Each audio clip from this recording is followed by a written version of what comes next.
in different lightings, and this one naman po is just indoor. Of course, I'm at the mall. I took this picture a few days ago lang. Something I love about this is the focus siya hindi lang sa akin, but to the whole background itself. It's not only focused on one portion, like not just my face, not just my outfit, but everything else. And nung time na ito, medyo gabi na, but with the AI that it has built in, it helped my picture, and it naturally brought out the lighting in the background. And for me, something that me and my managers have noticed also is the details it got for my leather jacket. Most sorry, medyo may feedback tayo. Medyo ayaw na sa akin. Most devices, they can't pick up the details of a leather jacket, but the Honor 400 Pro really took every single detail. I wish you guys could see it talaga on my phone and zoom into it, para makikita niyo lahat. Pero this is enough, this is okay. And I've tested out the phone in different settings. This one is a photo shoot. We've had a lot of lights to it, and the phone has adjusted so easily with my picture. As in, kita mo, kitang-kita yung kinat-kinat sa balat ko.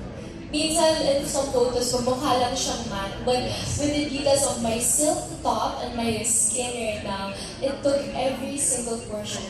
And even on the eyes, pop out yung details here, and also the hair, of course. Yes, It's very important to get concentric details in the hair as well. Here you can't really see it, but like I said, if I could show it to you on my phone, I wish I could. But you can see every single strand that it has on it.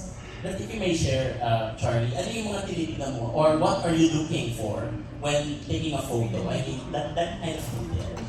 What specifics? Well, as a content creator, something that really matters talaga to me is the quality of the phone camera. Because, of course, we take a lot of pictures, we see a lot of friends, we want to take a lot of memories also.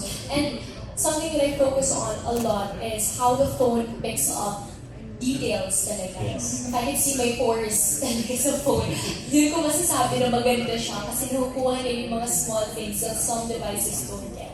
But something that I've learned to appreciate ko talaga sa Honor 400 Pro is the AI that has built in. Sometimes it takes a lot of time to edit. I'm not the biggest edit person. Most of the time I like to post raw. But with this phone, I just don't need to do anything anymore. I don't need to do much. I don't need to exert much effort to have good quality pictures. This kind of shot you'd expect from a DSLR camera, but it's actually taken using an Honor 400 Pro 5G.